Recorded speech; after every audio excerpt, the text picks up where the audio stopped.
नापदु व नसल्ली अला रसूलिल करीम अम्मा बाद फ़ौज़ बिल्लाहि मिनश शैतानिर रजीम बिस्मिल्लाहिर रहमानिर रहीम। ख़वातीन हज़रात, आपका होस्ट गौहर सरफराज कुरैशी आपकी खिदमत में हाज़िर है और सलाम अर्ज़ करता है। एक दो इम्पॉर्टेंट इशू थे तो सोचा आपसे डिस्कशन कर ली जाए। मरियम सफदर ने, जली राजकुमारी ने एक ट्वीट की थी जिसमें उसने कहा था कि इमरान खान से सिलेक्टर बेदार हो गए और अब उन्होंने एक फॉस्टर को, एक नया फॉस्टर तलाश कर लिया है।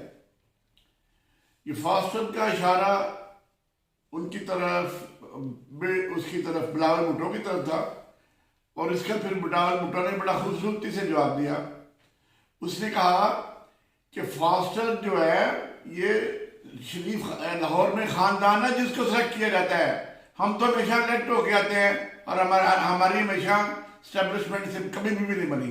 हमने हमेशा एंटी स्टैब्लिशमेंट रोल अदा किया है, जबकि लाहौर का एक खानदान, जिस लाहौर का एक खानदान, सबको पता है लाहौर का खानदान कौन है।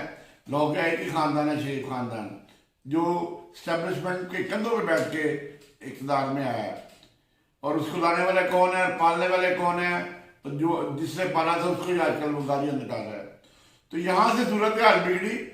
फिर जली राजकुमारी ने एक जलसा से खिताब किया और जलसा कन्वेंशन का एक जलसा था जिसमें उसने कहा कि नवाज शरीफ के मतलब बात करने वालों की जुबान खींच लेंगे।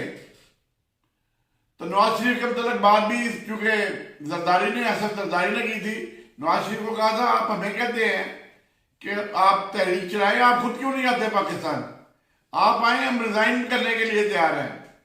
तो जरदारी को ये पता था कि ये कभी नहीं आएगा, कभी भी बाहर से नहीं आएगा। जेल काटनी तो सिर्फ भुट्टो ने सीखी है या जरदारी ने सीखी है, किसी सियासतदान ने जेल ही नहीं काटी आज तक। जरदारी रहा 11 साल जेल में, भुट्टो ने जेल काटी है। नवाज शरीफ तो जब जेल जाता रोना शुरू करता था, कहता मुझे मच्छर काटते हैं। मुझे एक दफा नाम ही ना चाहिए, सुप्रीम कोर्ट के जज है आजकल, उन्होंने बताया, वो साथ साना मकबूल साहब बैठे हुए थे आजकल जो सेनेटर है, उन्होंने कहा कि हमने नवाज शरीफ से पूछा भाई तुम्हें तो जेल में तकलीफ क्या थी, तो कहता नवाज शरीफ कहता मुझे मच्छर काटते थे। इस पे मैं कॉलम भी लिख चुका हूँ इस बात पे। तो नवाज शरीफ तो जेल काट नहीं सकता, उसको तो मच्छर काटते हैं। तो उस कन्वेंशन में राजकुमारी ने बड़ी खुली बातें की कि मैं नैब बस हो गई, अब नैब को ये कर दूंगी, नैब को वो कर दूंगी, मैं सारा पीडीएम उधर मौलाना फजल रहमान ने, जो कि पैसा उठाया हुआ है, ये हाफिज महसूद करता है कि सवा रुपया ले चुका है मौलाना फजल रहमान। दूसरे का जी पीडीएम साथ जाएगी नैब में, और गीदड़ ही होता है। अगले दिन जाके मुहतरमा पेश हो गई हाई कोर्ट में और उसको जनाब उसी दिन पेश हुई, इसी दिन जमानत भी मिल गई। तो मुझे अपने तरफ याद है, मैं अपना जाती केस लगवाने के लिए रजिस्ट्रार साहब के पास गया, तो मैंने कहा जी मेरे 1.5 साल हो गया मेरा केस नहीं लगा। तो रजिस्ट्रार साहब ने मुझे कहा कि जनाब आपके नवाज शरीफ है कि आपका केस लगे। तो बात ये है, केस सिर्फ नवाज शरीफ पे लगता था, एक हफ्ते को भी लग जाता था, इतवार को भी लग जाता था, और फिर नवाज शरीफ बाहर चला गया। नवाज शरीफ को कुत्ते ने काटा कि वो इतना ड्रामा करके बाहर गया और वापस आ जाएगा। तो जली राजकुमारी ने कहा जी मुझे गिरफ्तारी का खतरा है, तो लिहाजा मेरी जो है ना वो जमानत दी जाए, और सेम डे ही लगी दरखास्त और जमानत भी मिल गई। तो ये जब तक ये इंसाफ यकसा नहीं मिलेगा लोगों को, मेरे लिए कुछ और इंसाफ के क्राइटेरिया है, राजकुमारी के लिए कुछ और है, सियासतदानों के लिए कुछ और है।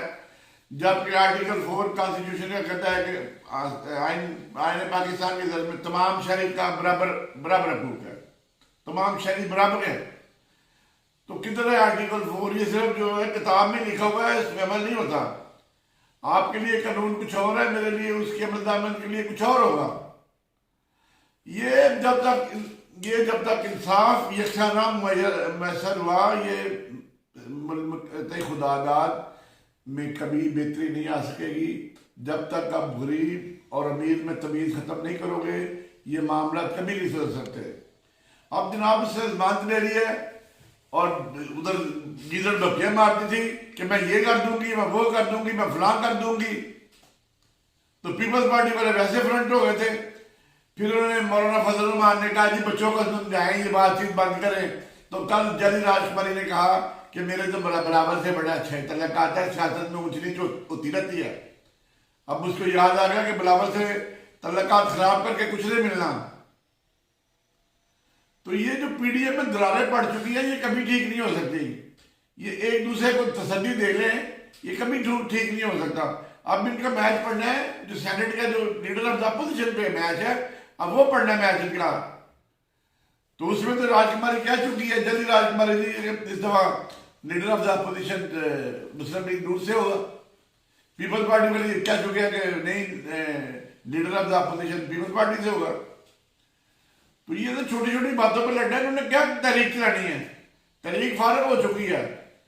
अब इमरान खान को अल्लाह ताला ने टाइम दिया, ये दो साल रह गए, अब गरीबों की खिदमत कर लो, वरना तुम भी तारीख में गुम हो जाओगे, तुम्हारा नाम भी तारीख में गुम हो जाएगा।